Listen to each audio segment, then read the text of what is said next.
Good morning साथियों, आज हम पढ़ने जा रहे हैं हैरोल्ड पिल्टर के द्वारा लिखित play the birthday party. Birthday party जिसको हैरोल्ड पिल्टर ने लिखा है, ये बहुत ही इम्पॉर्टेंट और महत्वपूर्ण प्ले है जो कि आपके एलटी एग्ज़ाम में लगा हुआ है। तो साथियों, सबसे पहले आपको बता दें इस प्ले का नाम बर्थडे पार्टी क्यों पड़ा। तो इस प्ले के अंतर्गत जो करैक्टर है जिसका नाम है स्टैनली, इस स्टैनली जो करैक्टर है इसकी बर्थडे पार्टी मनाई जाती है और बर्थडे पार्टी में सभी मेंबर जो हैं भाग लेते हैं। तो इस बर्थडे पार्टी के आधार पर हैरोल्ड पिल्टर ने अपना प्ले लिखा जिसका नाम दिया था बर्थडे पार्टी। तो स्टैनली के बर्थडे जो मनाया गया था उसी के आधार पर इस प्ले का नाम रखा गया था बर्थडे पार्टी। हालांकि बर्थडे पार्टी हमारा प्ले है और ये प्ले आपका एलटी एग्ज़ाम में लगा हुआ है। तो चलिए स्टार्ट करते हैं। इस प्ले को शुरू करने से पहले इसके जो मेजर करैक्टर हैं उन पर नज़र डाल लेते हैं, कौन कौन से इसके मेजर करैक्टर हैं। पहला मेजर करैक्टर है पेटी बोलिस। पेटी बोलिस एक मेजर करैक्टर है जो कि ए मैन ऑफ 60, जो कि 60 साल का व्यक्ति है।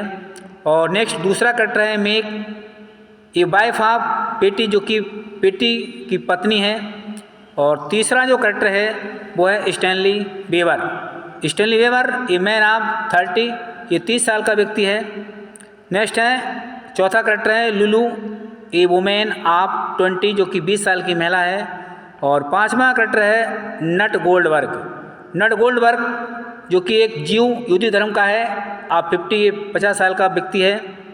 नेक्स्ट है सिक्स करैक्टर है एमसी कैन। एमसी कैन एक क्रिस मैन, एक क्रिस जाति का है जो कि 30 ईयर्स ओल्ड, जो कि 30 साल का व्यक्ति है। तो साथियों, इस प्ले का आज हम हिंदी में समरी एक्सप्लेन करेंगे जो कि आपके एलटी एग्ज़ाम के लिए बहुत महत्वपूर्ण है और इसके साथ ही बहुत सारे कंपटीशन एग्ज़ाम में ये आता रहता है। हालांकि हिंदी में समझने के बाद इसके क्वेश्चन आंसर आपको समझने में बहुत आसानी होगी। तो चलिए स्टार्ट करते हैं summary the play birthday party.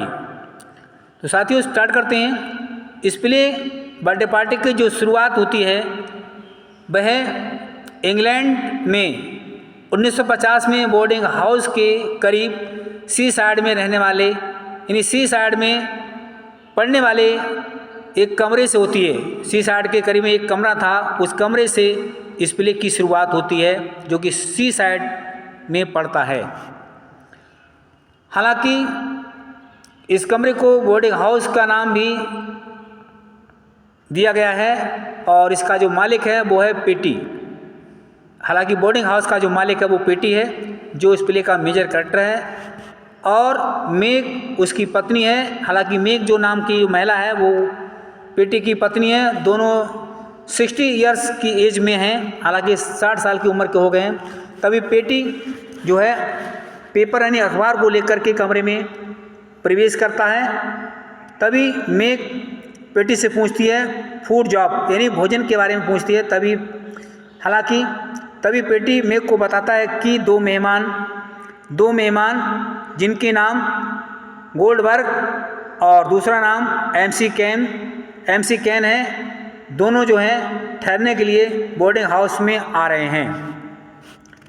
मेग सुबह का नाश्ता तैयार कर रही है।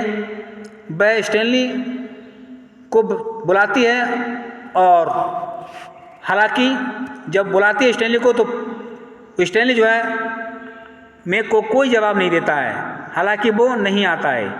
इसलिए जो मेग है वो स्वयं नाश्ता तैयार करके स्टैनली के लिए कमरे में ले जाती है। हालांकि नाश्ता तैयार करके स्टैनली के लिए कमरे में ले जाती है, हालांकि नाश्ता ताकि स्टैनली कर सके। और जबकि देखा जाए जो मेग है वो एक प्रकार से एक मिस्ट्रेस के रूप में है, हालांकि मिस्ट्रेस का काम करती है।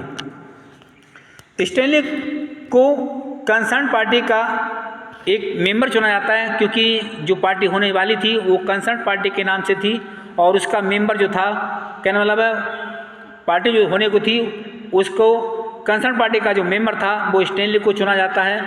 स्टैनली अपने पियानो का आनंद ले रहा था, यानी पियानो को बजा रहा था।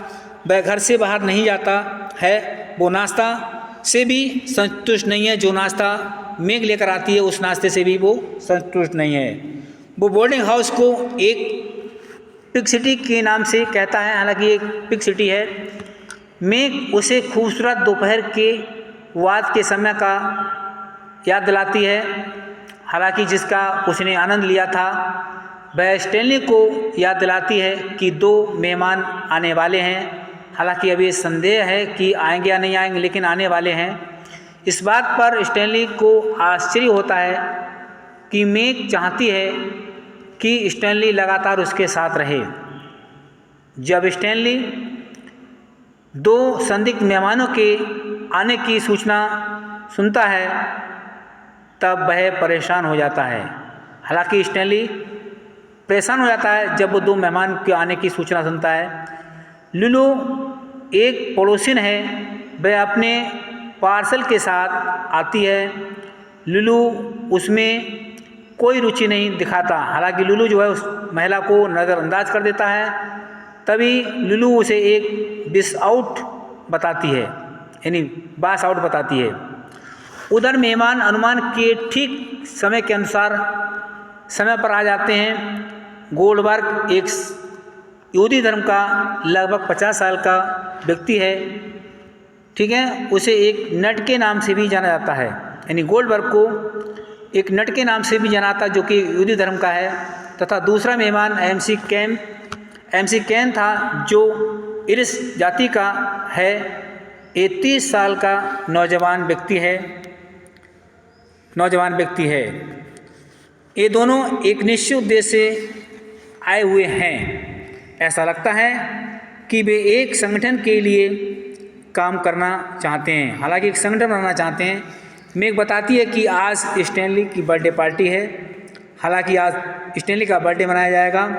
मेघ एक गिफ्ट को लेकर आती है जो कि खिलौने के रूप में एक ड्रम को लेकर आती है। स्टैनली ड्रम को ले लेता है और बजाने लगता है। एमसी कैन जो कि इरिश जाति का है, वो अपनी इरिश ट्यून में सीटी बजाना शुरू कर देता है, यानी सीटी को बजाता है। स्टैनली अपनी अच्छाई को हासिल करना चाहता है, आदमी अपनी अच्छाई को दिखाना चाहता है। पेटी गोल्डबर्ग को स्टैनली के कमरे में, यानी जो है पेटी गोल्डबर्ग को स्टैनली के बारे में परिचय कराता है, हालांकि स्टैनली के बारे में बताता है। ठीक, गोल्डबर्ग उन्हें पिछले समय के बारे में बताता है और उसकी माँ उसे सिमी का नाम कह करके पुकारती है, यानी सी नाम से पुकारती है। पेटी पार्टी में शामिल नहीं हो सका क्योंकि उसे अपने मित्रों के साथ क्लब में चेस खेलने के लिए जाना था। स्टैनली दोनों मेहमानों को भेजना चाहता था, परंतु असफल रहा। स्टैनली अपने चश्मे को उतार देता है। इस पर गोल्डबर्ग उसके लिए फेक कहता है ये फेक है, और वो पूछता है कि तुमने अपनी पत्नी को क्यों मार दिया। हालांकि गोल्डबर्ग स्टैनली से पूछता है कि आपने अपनी पत्नी को क्यों मार दिया। स्टैनली इस बात का जवाब नहीं देता है और वो नाराज़ हो जाता है तथा इसके साथ सोच में भी पड़ जाता है। मेघ स्टैनली के स्वास्थ्य के लिए एक टोस्ट प्रपोज करती है। तभी गोल्डबर्ग अपने भाषण देता है। गोल्डबर्ग लुलू से अपने जांघों पर बैठने को कहता है और वह बैठ भी जाती है। तभी वे शराब पीते हैं। एमसी कैन एक मातृत्व सॉन्ग गाता है जो आयरलैंड के बारे में था। लुलू बताती है कि उसे एजेड व्यक्ति अच्छे लगते हैं। लुलू कहती है मेरे को जो उम्रीले व्यक्ति होते हैं अच्छे लगते हैं, और वह गोल्डबर्ग को प्रेम करने लगती है। तभी ब्लाइंड मैंस ब्लफ का खेल खेला जाता है जिसमें आंखों में पट्टी बांध करके खेला जाता है। मेघ को ब्लाइंड बनाया जाता है क्योंकि उसकी आंखों पर पट्टी बांध जाती है। वह एमसी कैम को छू लेती है जो मोड़ पर स्टैनली को भी छू लेती है। इसलिए अब स्टैनली को ब्लाइंड मैन बनाने का काम मिलता है। हालांकि स्टैनली को ब्लाइंड मैन बनने का ऑफर मिलता है। एमसी कैन स्टैनली के चश्मे को उतार देता है। गोल्डबर्ग लुलू का किस करने के लिए जाता है। तभी स्टैनली इधर उधर भागता है, यानी जाता है और वो किसी व्यक्ति को छू लेता है। स्टैनली के घूमते समय ड्रम स्टैनली के पैरों से टच हो जाता है। इस ड्रम को मैक के द्वारा स्टैनली को बर्थडे पार्टी में गिफ्ट के रूप में दिया गया था। उधर गोल्डबर्ग और एमसी कैम दोनों स्टैनली और मैक से अलग हो जाते हैं। अचानक लाइट चली जाती है, यानी बिजली चली जाती है। एमसी कैम अपनी टार्च को जलाता है। तभी एमसी कैम देखता है कि स्टैनली लुलू के साथ टेबल पर लेटा है। इससे पता चलता है कि स्टैनली लुलू के साथ मतलब कुछ गलत सोच रहा है। तभी गोल्डबर्ग और एमसी कैम दोनों स्टैनली की तरफ जाते हैं। उधर पेटी क्लब से वापस लौटकर आता है।